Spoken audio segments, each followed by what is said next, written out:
दीपिका पादुकोण से आज की पूछताछ खत्म हुई। एनसीबी के अधिकारियों के सवालों के सामने टूटी दीपिका पादुकोण। दीपिका पादुकोण ने ड्रग्स चैट की बात मानी। दीपिका ने कहा जिस ड्रग्स चैट का खुलासा हुआ था वो उन्हीं की थी। दीपिका ने कहा कि इस चैट से अपने सर्कल में खूब मंगाया जाता था।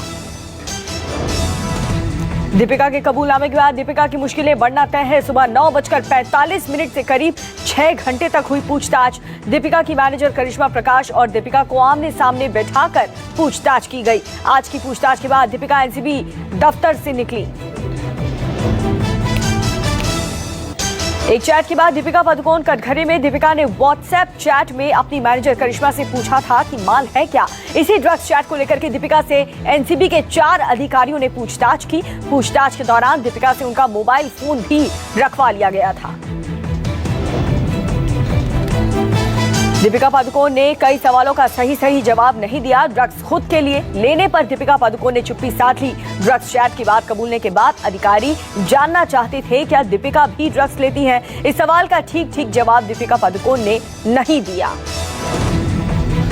दीपिका पादुकोण के अलावा सारा अली खान और श्रद्धा कपूर भी एनसीबी दफ्तर पहुंची। सारा अली खान और श्रद्धा कपूर का नाम रिया चक्रवर्ती ने लिया था। श्रद्धा कपूर का नाम जया शाह ने भी लिया था। जया शाह ने बताया कि श्रद्धा कपूर सीबीडी ऑयल का इस्तेमाल करती थी। श्रद्धा कपूर ने पावना डैम के पास आइलैंड पर हुई पार्टी की बात मानी। कहा अल्कोहल और ड्रग्स की पार्टी हुई थी। फिल्म छिछोरे के दौरान आइलैंड पर हुई थी पार्टी में जाने की बात मानी, पर कहा कि 9:30 बजे पार्टी से वापस लौट आई थी, ड्रग्स नहीं लिया।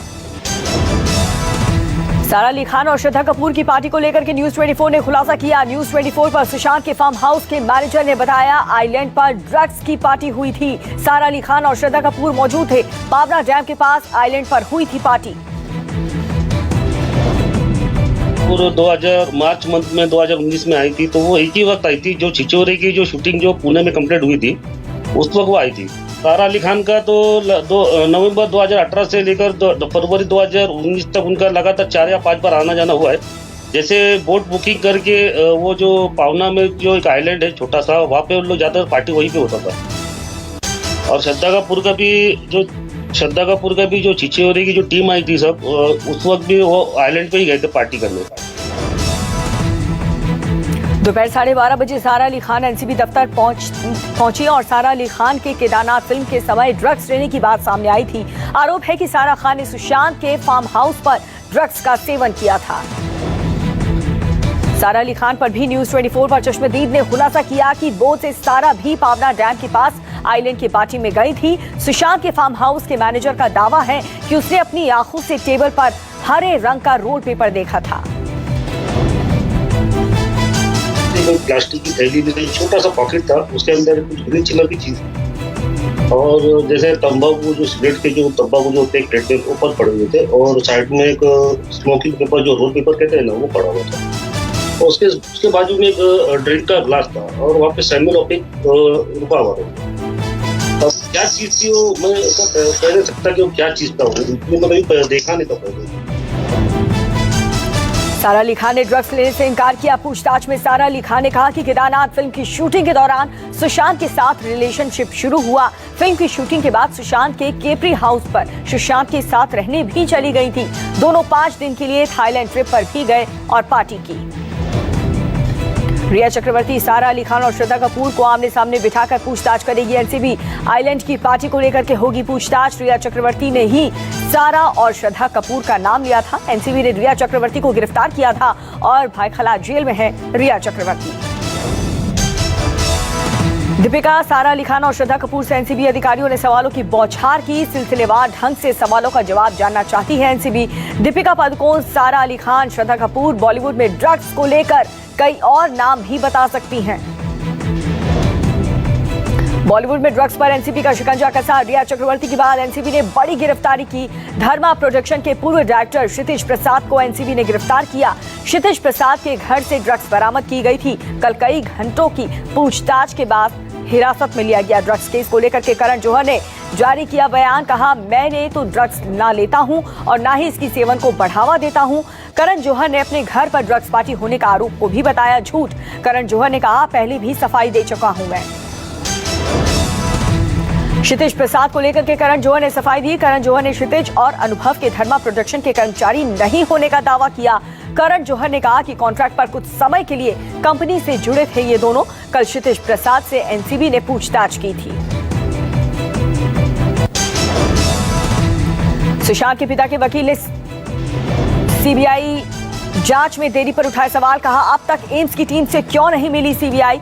एम्स के डॉक्टर के हवाले से सुशांत के पिता के वकील विकास सिंह का बड़ा दावा। वकील ने कहा सुशांत की गर्दन के निशान हत्या किए जाने का इशारा है। सुशांत सिंह राजपूत के पिता के सिंह ने भी सीबीआई जांच रिपोर्ट में देरी पर उठाए सवाल। वहीं बहन श्वेता सिंह ने कहा इंसाफ के लिए लंबा इंतजार करना होगा। सुशांत के घर और मुंबई के अलग अलग इलाकों में सवालों के पोस्टर लगाए गए। बिहार के पूर्व डीजीपी गुप्तेश्वर पांडे की जेडीयू में शामिल होने की अटकलें तेज हो गई। आज दोपहर गुप्तेश्वर पांडे नीतीश कुमार से मिलने पहुंचे। संभावना जताई जा रही है कि गुप्तेश्वर जेडीयू में शामिल होने के बाद ही अपने आगे की पारी का ऐलान करेंगे। 4 दिन पहले ही गुप्तेश्वर पांडे ने वीआरएस लिया था। बिहार चुनाव का ऐलान होते ही जेडीयू बीजेपी पर शिवसेना के संजय राउत ने तंज कसा। संजय राउत ने कहा कि बिहार में चुनाव विकास और कानून व्यवस्था के मुद्दे पर लड़ा जाना चाहिए। मुद्दे की कमी हो मुंबई से मुद्दे को पार्सल किया जा सकता है। तो चुनाव लड़ना चाहिए विकास के मुद्दे पर, लॉ एंड ऑर्डर के मुद्दे पर, सुशासन के मुद्दे पर। लेकिन अगर ये सब मुद्दे खत्म हुए हैं जी सर, तो मुंबई से मुद्दे वहाँ पार्सल जा सकते हैं कुछ। संयुक्त राष्ट्र में पीएम मोदी का संबोधन आज शाम 6 बजे होगा। पीएम के संबोधन में कोरोना के अलावा इमरान खान और आतंक को मिलेगा करारा जवाब। पीएम मोदी के संबोधन से एक दिन पहले पाकिस्तान के पीएम इमरान खान ने भारत पर टिप्पणी की थी, कश्मीर का मुद्दा उठाया और पीएम मोदी पर निजी हमले भी किए थे। कांग्रेस के पूर्व अध्यक्ष राहुल गांधी ने प्रधानमंत्री मनमोहन सिंह को उनके जन्मदिन पर बधाई दी। राहुल गांधी ने मनमोहन सिंह के लिए ट्विटर पर लिखा कि भारत आज ऐसे प्रधानमंत्री की कमी महसूस कर रहा है जिसमें मनमोहन सिंह जैसी समझ हो। उनकी ईमानदारी, शालीनता और समर्पण हम सभी के लिए प्रेरणा स्रोत है। राम जन्मभूमि पर फैसला आने के बाद मथुरा में श्री कृष्ण जन्मभूमि के दावे तेज हुए। श्री कृष्ण जन्मभूमि पर दावों के लिए नई याचिका दाखिल हुई। मथुरा में भगवान श्री कृष्ण जन्मभूमि पर दावे के लिए नई याचिका दाखिल हुई है। मथुरा के सिविल कोर्ट में दाखिल हुई यह याचिका 1968 में श्री कृष्ण जन्म स्थान सेवा संस्थान और मुस्लिम पक्ष के बीच हुए समझौते को खारिज कर जन्मभूमि पर बनी शाही मस्जिद को हटाने की मांग की गई। कृषि बिल पर किसानों का प्रदर्शन आज भी जारी है। पंजाब में रेल टैक्स पर किसान जमे हुए हैं। किसान समिति ने बिल के विरोध में 24 से 26 सितंबर तक रेल रोको आंदोलन चलाया। रेल रोको आंदोलन को देखते हुए रेलवे ने शुक्रवार को कई ट्रेनों को रद्द कर दिया था। हरियाणा के चरखी दादरी में पीटीआई अध्यापक उग्र हुए। अध्यापकों ने बैरिकेड तोड़ डाले। पुलिस ने अध्यापकों को खदेड़ा, आंसू गैस के गोले छोड़े। हरियाणा के डिप्टी सीएम दुष्यंत चौटाला चरखी दादरी पहुंचे। देश में पिछले 24 घंटे में 85,000 से ज्यादा नए कोरोना मरीज सामने आए। 24 घंटे में 1,079 लोगों की मौत हुई। देश में कुल कोरोना संक्रमितों की संख्या 60 लाख के करीब पहुंची। आंकड़ों के मुताबिक 59,03,933 मरीज हुए। 93,379 लोगों की मौत हुई। कोरोना के एक्टिव मरीजों की संख्या घट करके 9,60,000 हुई। 48,49,000 लोग ठीक होकर घर लौटे। स्वास्थ्य मंत्री हर्षवर्धन ने कहा कि भारत ने स्वास्थ्य सेवाओं के चलते मृत्यु दर न्यूनतम और स्वस्थ होने की दर अधिकतम दिखाने की क्षमता दिखाई। महाराष्ट्र में अब भी स्थिति चिंताजनक बनी हुई है। महाराष्ट्र में एक दिन में कोरोना के 18,000 से ज्यादा मामले सामने आए। बिहार में कोरोना की रफ्तार थोड़ी थम गई है। यूपी में अब भी बढ़ रहे हैं केस। दिल्ली में भी लगातार हर रोज सामने 3,000 से ज्यादा कोरोना के नए मरीज। दिल्ली के डिप्टी सीएम मनीष सिसोदिया की हालात में सुधार हुआ। कोरोना पीड़ित मनीष सिसोदिया को प्लाज्मा थेरेपी से इलाज दिया जा रहा है। मनीष को कोरोना के साथ साथ डेंगू भी हो गया है। डॉक्टरों की कड़ी निगरानी में मनीष सिसोदिया। यूपी डीपीआरओ मुरादाबाद की याशी और प्रताड़ना से तंग आकर पत्नी मनीषा ने वीडियो सोशल मीडिया पर जारी कर सीएम से लगाई गुहार। खुद की जान को खतरा बताया। पत्नी ने व्यापियों पति पर मुकदमा दर्ज करवाया। पत्नी ने एसिड अटैक का खतरा भी बताया। आज आईपीएल में कोलकाता नाइट राइडर्स और सनराइजर्स हैदराबाद के बीच भिड़ंत होगा। आईपीएल का 8वां मुकाबला दुबई इंटरनेशनल स्टेडियम में खेला जाएगा। शाम 7:30 बजे से शुरू होगा मैच।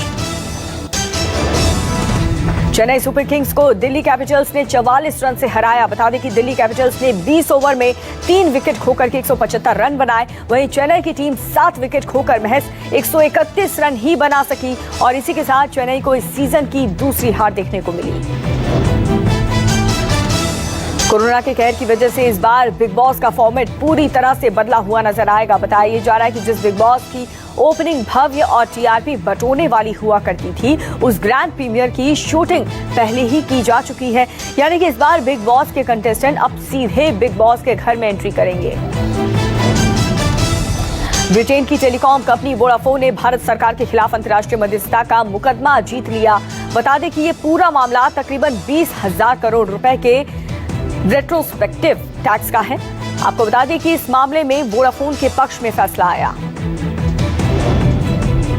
चीन के अरबपति और अलीबाबा कंपनी के मालिक के अमीरी का ताज छीन गया है। यानी कि अलीबाबा के मालिक जैक मा अब चीन के सबसे धनी व्यक्ति नहीं रहे।